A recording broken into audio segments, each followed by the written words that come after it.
Thankful that God brought the Roneys here. They really have been busy. I believe you just returned from the UK, right? So they've not too far back returned, and they're going to be leaving again Friday for Idaho, for Nampa, where the headquarters, MAF headquarters is. And so we learned about them probably a few weeks ago, and this was an opening. And boy, I'm glad that they were willing, out of their busy schedule, to come from Greenfield and spend Sunday morning with us.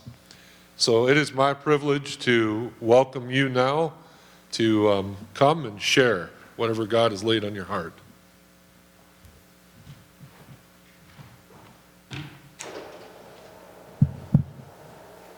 We'll just get situated here. Sorry. Well, thank you so much for having us. It really is a pleasure. We have the incredible opportunity to visit a lot of different churches and see the body of Christ in all different places. And it's so encouraging, you know, each time we see a new body of believers. So thank you so much for the opportunity. Yeah, I'd like to start off by sharing just a little bit about why MAF is important around the world. And one of the stories I like to share is about, you know, we used to live in Spokane, Washington. And I grew up here in Greenfield, Indiana. Well, not here, but close to here. And so it's about a 30-hour drive from Spokane, Washington here to Indiana. And I love to drive. I'm a pilot, so it doesn't bother me at all. My wife grew up driving, so it doesn't bother her. You know, we would drive back and forth quite a bit. But this time, we have a daughter who is about 2 months old at the time. And it was the first time we actually stopped and thought about, like, okay, maybe, you know, is this really a good idea to take a 2-month-old for 30 hours in a car? Like, you know, so we asked our friends, and they would all be like, yeah, you'd be fine. So we decided to go, and so we packed everything up in our small car, and I also quickly realized that babies, although small, they have a lot of stuff. So I'm packing, you know, Lillian's stuff in the car, and it's like so claustrophobic, and we head out, and actually it went pretty well for about an hour. And then Lillian decided that she didn't want to come to Indiana, and she's crying, and so we pull off on the side of the road, and it's already a claustrophobic car, and so we feed her, and then she needs a diaper change, so my wife graciously is changing her diaper on the lap right next to me, and now in this claustrophobic car is this wonderful aroma of dirty diaper. And I'm starting really to wonder, was this a good idea? We could have taken like a 5-hour flight and been home. But I share that story. We made it eventually, and Lillian did forgive us, I think. But I share that story because there are places in the world that are so remote that it takes about 30 hours to get to a hospital. And I can't imagine, you know, being in the middle of a jungle and, you know, say your wife is pregnant, she goes into labor a month early, and then she starts to have serious complications. You really only have two options. One, you can stay there and hope that everything just works itself out, or you can go on a 30-hour, you know, roughly 30-hour backpacking trip through the jungle and the mountains, you know, a lot of times on foot, just to get to a hospital. I don't know about you, but I'd take the 30-hour, you know, trip with a screaming kid in a car any day of the week over those two options, right? But what if there was a third option, and that third option is literally like a 15 to 30-minute flight to a hospital? So that's what MAF does. They offer that option, that third option of a quick flight to a hospital to some of the most remote, isolated people in the world, and they use that to share the love of Christ to them. So we have a video. It's a little bit long. It's 12 minutes, but I think it really, you know, it's one thing to say, yeah, it takes 30 hours to get somewhere, but this video really shows it. So it's a couple that takes the only form of travel to one of these villages, and it takes them 5 days, and you'll see just how hard it is to get there. Once they make it there, they take the MAF flight back, and it's 12 minutes long. And the entire movie is the length of time it takes for them to travel back with the MAF plane. So we'll share that video now.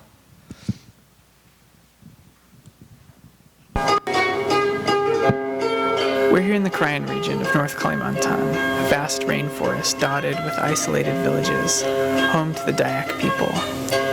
We're traveling around the world to help tell the story of Mission Aviation Fellowship, a Christian nonprofit organization that flies small airplanes into some of the most remote places on Earth. In the jungles of Borneo, a short flight can save hours or days of difficult hiking when time matters the most.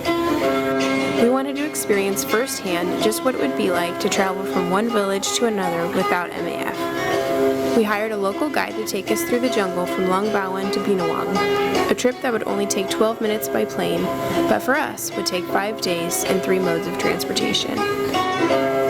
We'd visit small villages along the way, camp in the jungle, and get a taste of the local Dayak culture. We weren't quite sure what to expect, but we knew we were in for an adventure.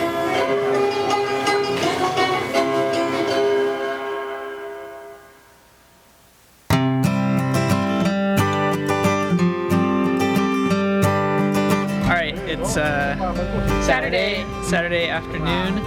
We're just getting our bikes ready to go. It's about an hour to Papadi, where we're going to be spending the night tonight, so we're ready to go. Have a good night.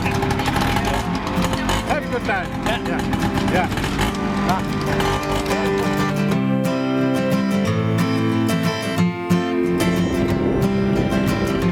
Riding on the motorbikes was fun for about 10 minutes, and then the road got really narrow and we were sliding all over the place. There were big ruts in the road and we were going up hills and down hills. It started to get dark and we only had one headlamp between the two bikes, and we were sure at that point we were going to slide right off and break our legs. But then we made it into Papadi, safe and sound. Good night, Kelly. Good night, Mark.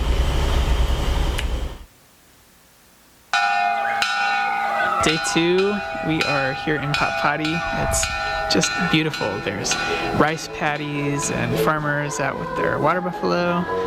We went to church this morning and got to stay in a homestay with a local family. We got to see them cooking in a traditional way. They actually build fires right inside their homes. It's been really cool to get a chance to see some Dayak culture. Got all packed up for our trek.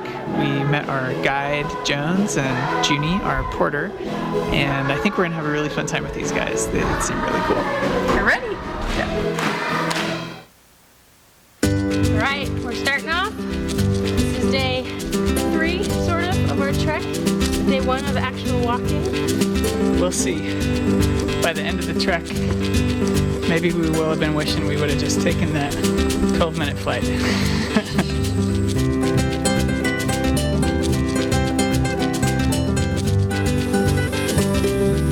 Jones and Junie kept finding all kinds of awesome jungle food along the trail for us to try. They said that the jungle is their grocery store. You know where to look.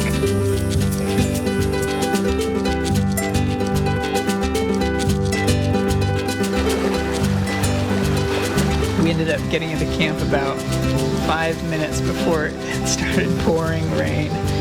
Jones and Junie got everything set up and went out to find some food for dinner. Jones got a frog that we cooked up, so we had frog legs. So it was a real jungle feast.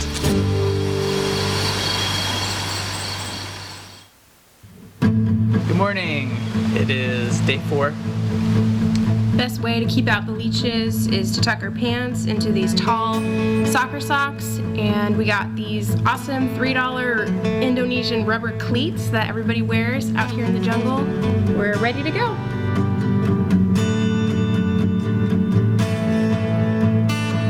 We just got some sago palm. This is like the very, very middle of a big branch that they cut down, and this is what's in the middle, just the core, and it's pretty good. It's nice and juicy. There's been a lot more leeches today. I think I got a real good one down here. I'm not sure how. Somehow he got into my pants. Oh, I feel him in there. Oh yeah. Ew. Oh, that's all my blood. My legs are shaking so bad going over that bridge. I was so scared. Right after we crossed the bridge, our guides just picked a spot in the jungle and they put up a perfect tarp for themselves, and we made this crazy mess of vines and somehow got our hammock set up. Good job, guys. Nice work. We'd be in trouble out here without you.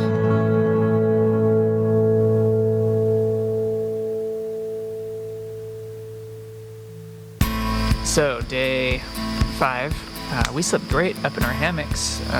Nothing bothered us. However, in the other camp here, there was an infestation of very large ants. Maybe 1,000 maybe.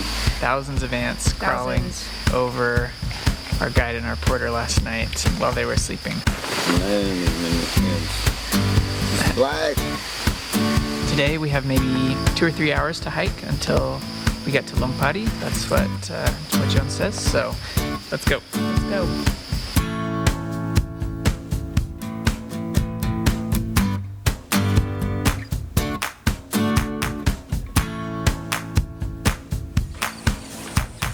Today ended up being the most strenuous day of hiking yet. We lost the trail and we're hacking through the bush and lots more leeches. It was not 2 or 3 hours. We were so tired, and when we finally came out of the jungle and saw Lompati, we were so excited. We made it!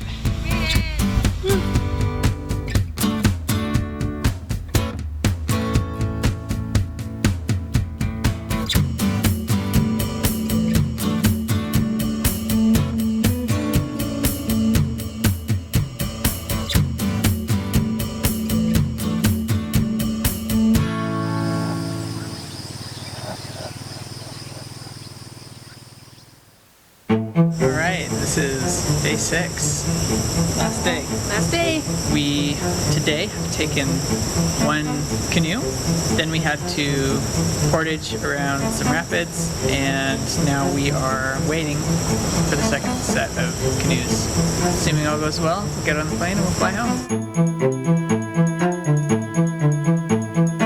So after waiting here for a couple hours, the boat from Binawang did not show up. We're not sure when the plane is coming, maybe 2 or 3 or... We don't know. Hopefully we don't miss it.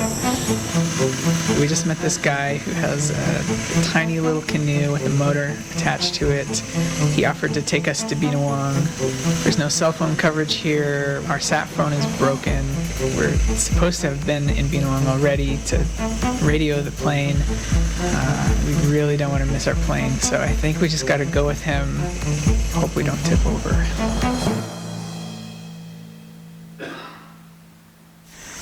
All right, Kelly, say what just happened. We just went on the scariest boat ride ever. I was so scared. We were so scared we couldn't even move to turn the camera on to record any of it. There was like, you move a tiny bit this way and the water, tiny bit this way. We were just like this. It was so scary. We're here, so we didn't fall. Cameras didn't fall in the water. This is almost the end of our jungle trek. Almost. Whew. I think I prayed more on that boat ride than I have in the past month. Oh boy.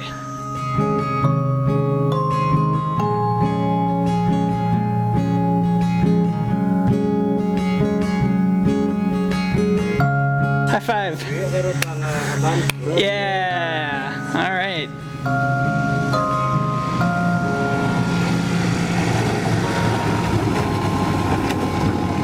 Hallelujah, the plane came.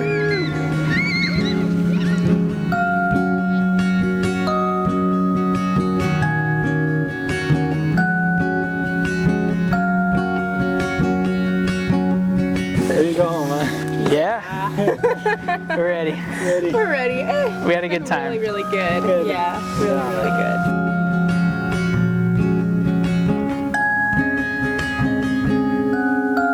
Go for it. Okay. You ready? Yeah. I said I would kiss the tire when the plane landed.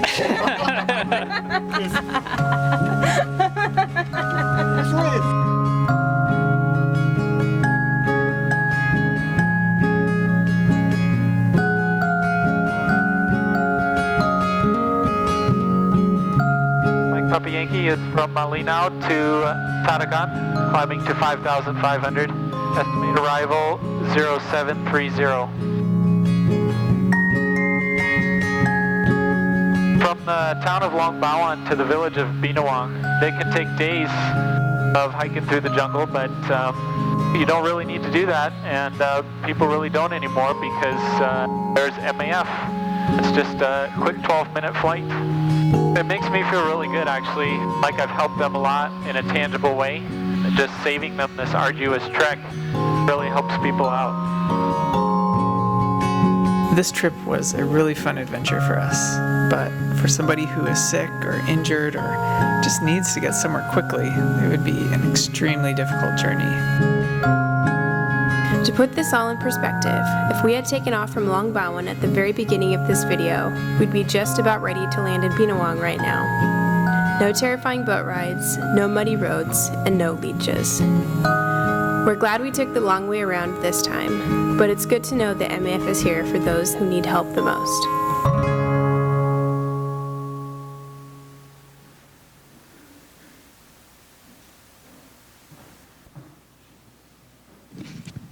So yeah, you can, I think that for me really puts it in perspective. Like, it's one thing to say, yeah, it takes 5 days to get somewhere, but it's another thing is I really would not want to do that if I had a broken leg, or even, you know, if we had a family and yeah, so we'd like to share a little bit more about what if MAF does.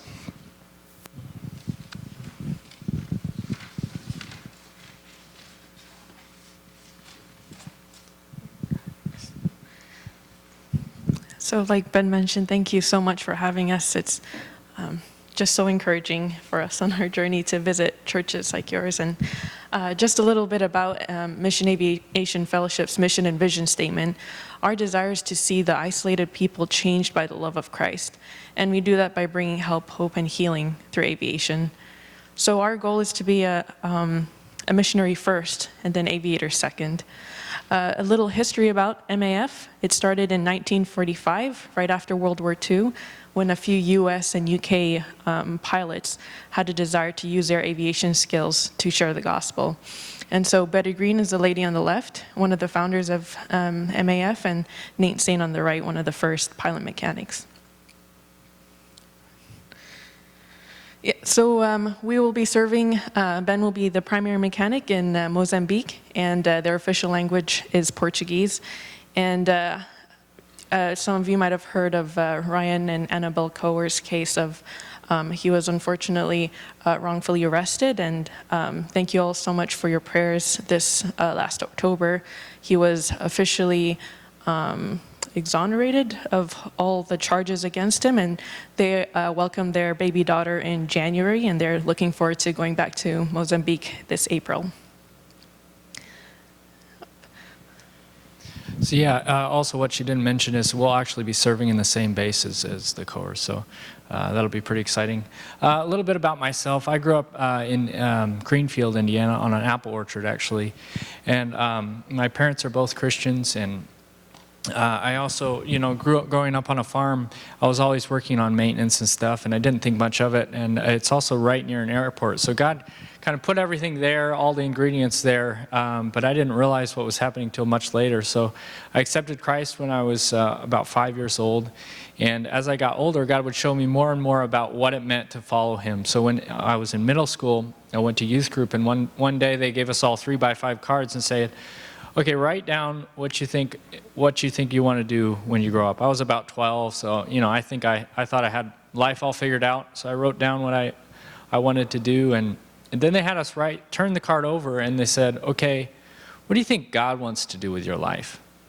And that really put me back, and I just never thought about that, the concept of God wanting to do something with my life. And so they encouraged us really to start praying, even in middle school, about what God had for our lives. And I did. God really put it on my heart to pray about what He had for me. And And so I prayed a lot about it. And shortly after that, an African children's choir came to our church and started singing. And during the choir, I really felt like God was calling me to be a missionary in Africa. But more than that, I knew it was an answer to my prayer of what God wanted to do with my life.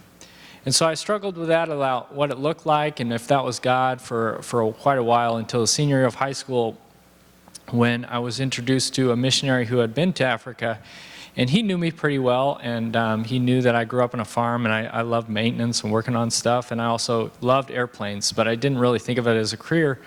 And he said, have you looked into mission aviation? It seems like you have the skills to do it, and also that's how God could use you in Africa. So I started to look into mission aviation, and the more I looked into it, the more I felt like that's how God had gifted me to serve him as a missionary in Africa. So I pursued that. I went to Moody Bible Institute in Chicago and got a missions degree, and then I went to the School of Mission Aviation Technology and got my aircraft maintenance license. And I worked for a couple years as a mechanic, and then I went to School of Moody and Spokane, Washington, Moody Aviation, and I started to get my pilot's license. And I kept bumping into this beautiful young woman who also wanted to do missions, and So I was in my 4th year when Ben joined on our class, and I wanted nothing to do with him, and I made sure he knew it, and then and then here we are. I'm just kidding. It's been 3 years since we've been married, and we have a beautiful daughter, Lillian, in the back there. And so I'm originally Korean. I'm a missionary kid, and I grew up in the Middle East my whole life. And I had the privilege of watching my parents serve Christ in a really harsh environment. I learned at a young age that sharing the gospel had a heavy price, and it was most certainly worth it. So I wanted to be like my parents, and I wanted to be a missionary. And on top of that, I have 3 sisters, so we're 4 girls in the family. And compared to them, I was a bit more tomboyish, so I wanted to do something a little different, and I wanted to be a mechanic. So my mom, knowing that I wanted to be a missionary and a mechanic, she asked, would you like to go to America to study mission aviation out in Washington?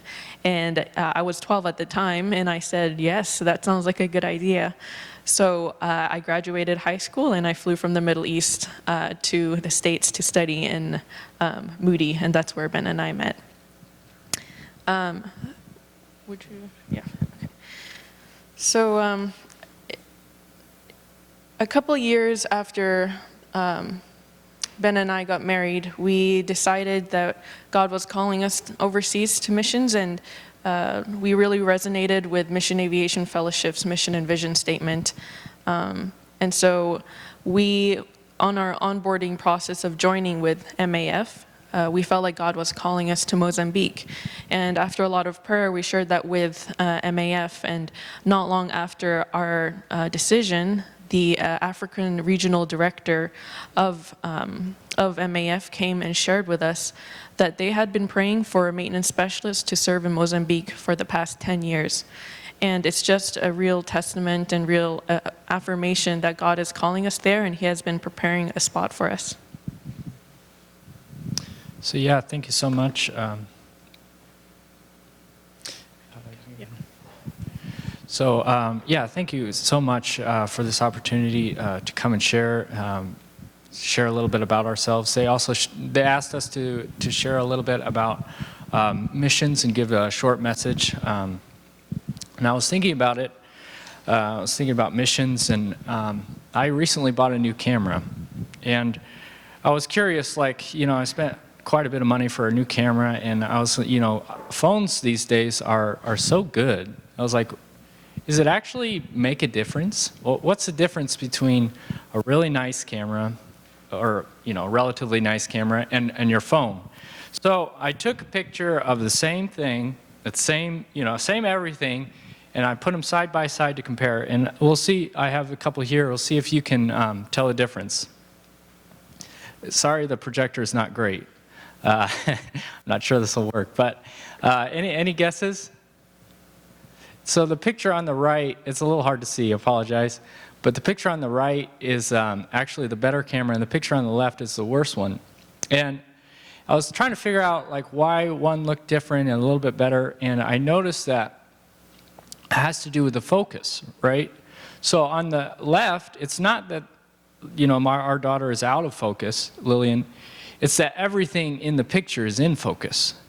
And then if you look at the right, it's, again, hard to see, but everything in the background is kind of fuzzy. It's out of focus. And the only thing in focus in the picture is Lillian, right?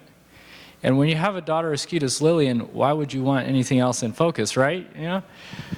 But it kind of, I think that applies to missions. And the reason is, it's not that, I think a lot of missionaries don't end up going to missions, or not missionaries, but people in general, or even pursuing their own calling, in the local area, not because they don't see the need or they don't feel called or anything like that, but it's because our focus is on the wrong thing. We're focused on all of the things and all of the problems and all the issues, and not on the one thing that matters, and that's Christ. And I really found this to be true. I was reading through the Old Testament, and I was reading through the story of Saul, King Saul, and I really saw this to be true. So if you turn to 1 Samuel 13, let's see here.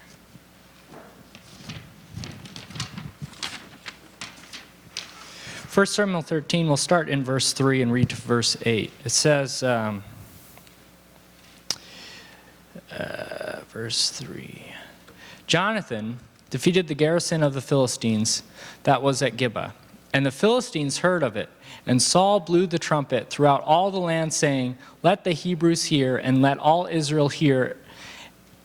And all Israel heard of the Philistines. And all Israel heard, and also that the Israel had become a stench to the Philistines. And all the people were called out to join Saul at Gilgal. And the Philistines mustered to fight with Israel 30,000 chariots and 6,000 horsemen and troops, like the sand on the seashore in multitude. They came up and encamped at Michmash to the east of Bethaven. When the men of Israel saw that that they were in trouble, for the people were hard pressed, the people hid themselves in caves and in holes and in rocks, and in tombs, and in cisterns. And some Hebrews crossed the fords of the Jordan to the land of Gad and Gilead. Saul was still at Gilgal, and all the people followed him, trembling. And he waited 7 days, the time appointed by Samuel, but Samuel did not come to Gilgal, and the people were scattering from him. So here you see Saul is there with all the Philistine army, and he starts to get worried, right? Why does he start to get worried? It's because he's focused on all of the things they're very important around him, right? He sees this massive Philistine army that seems to get bigger and closer by the day. He sees his own men who are so scared they're willing to hide in tombs and cisterns. You have to be pretty scared to hide in a casket, right? He sees the fact that Samuel hasn't come yet, and so he naturally assumes that God will not be with him if the Philistines do attack.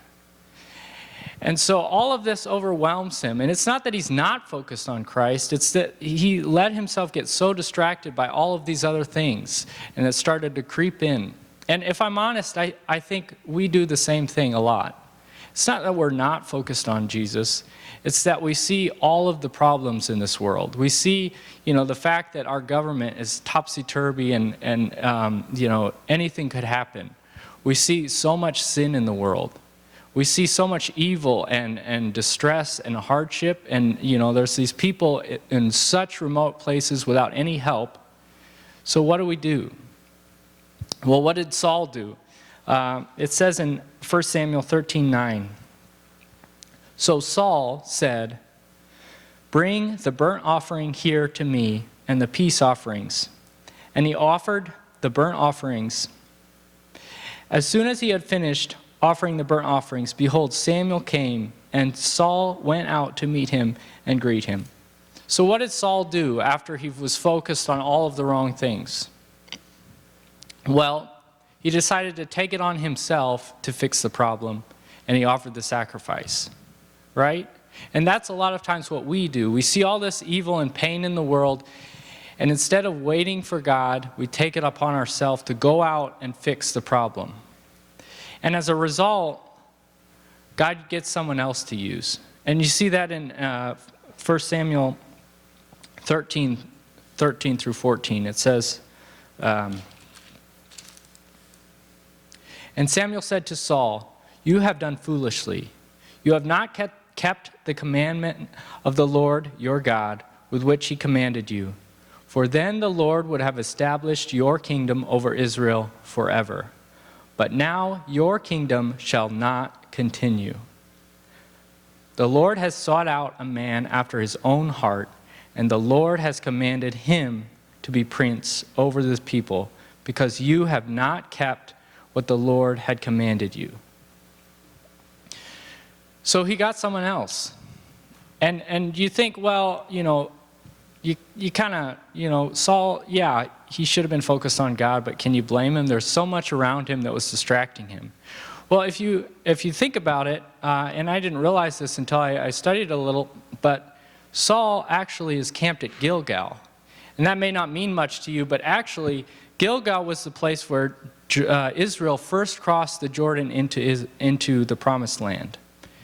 And when they did that, God commanded them to collect 12 stones and pile it up at the place they first camped. And the place they first camped was Gilgal. And so right there in the middle of Saul's camp is this pillar of stones that is supposed to remind Saul of God's goodness and faithfulness.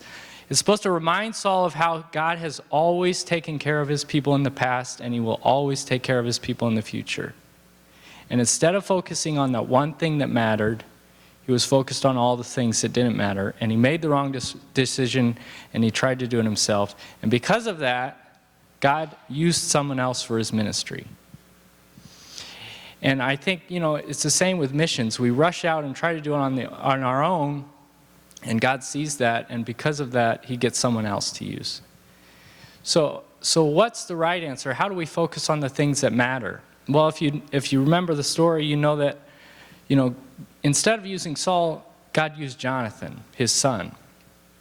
And it's because Jonathan was so focused on the Lord that he actually went into, one of the Philistine camps by himself with only his armor bearer, and was able to bring a victory about just by himself and his armor bearer because he trusted in God. His focus was solely on what mattered, and that was Christ. And he says in 1 Samuel 13:9, says in 1 Samuel 14:6, Jonathan said to the young man who carried his armor, "Come, let us go over to the garrison of the uncircumcised. It may be that the Lord will work for us, for nothing can hinder the Lord from saving by many or by few." Nothing can hinder the Lord from saving by many or by few. See, God is not so small that he can't handle all these problems. It's not that he doesn't see what's going on or he doesn't care. And when we rush out and do it ourselves, we're just neglecting the fact that God is smarter than us, right? And so the answer is to be like Jonathan and focus on the pile of stones, the reminder that Jesus is always faithful and he's big enough to accomplish his purposes. The problem is we don't live in Israel, right? We don't live, we can't just walk out our front door and see that pile of stones. So what is our remembrance? And that is the cross. The cross is a reminder that God, one, is powerful enough to defeat death, because he already has through Jesus. He's powerful enough to defeat all of evil and all of sin, because he's already done it. And two, Jesus is not only powerful, but he cares for us, and he cares for everyone in this world, right? Because he sent his only son to die for us. There's no greater love than that. And so as we focus on the cross, we're reminded that God is big enough to take care of everything, And he loves us and wants to use us. And that is where we start with missions, right? It's, we can't start with all the problems because we're not big enough to fix them. And if we rush out and try to do it on our own, we're not going to fix any problems. We're just going to create, be part of the mess. But God is big enough to fix the problems, and he wants to use us. And how amazing is that, right? And so this isn't a guarantee when we do this that life will suddenly get easier, and God will make everything better for us and use us in amazing ways. Honestly, the more you try and focus and meditate on Jesus, the more distractions Satan will try and put in your life. But if you learn to truly focus on Jesus and trust him in the midst of hardship and distractions, the way Jonathan did, God will start to use you and accomplish you to do amazing things. And personally, my wife and I have seen it. Even just coming here to this church, we didn't know this church existed, honestly, a month ago, and we're on this support raising journey, and we're looking for partners, and we're traveling in Europe, and we get this email, right? Because God knew exactly what we needed when we needed it, and it just so happened that we were able to come here. It's the only Sunday we were free, and it just all worked out so perfectly, and that's how God works. And so I want to invite you today. God hasn't called, probably hasn't called any of you to go to Mozambique. And he may not have called many of you to be missionaries, but he has called you for a great purpose. And I trust that you really focus on Christ and seek him to find out what that is. And it's just amazing to be able to be used by him. So thank you so much for allowing us to come, and I'll give it back to you.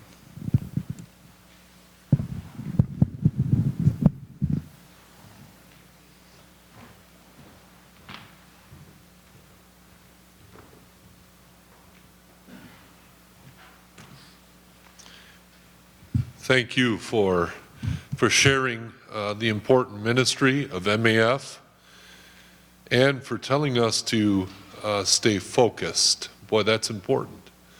We do get distracted, and we need to be focused on the Lord Jesus Christ.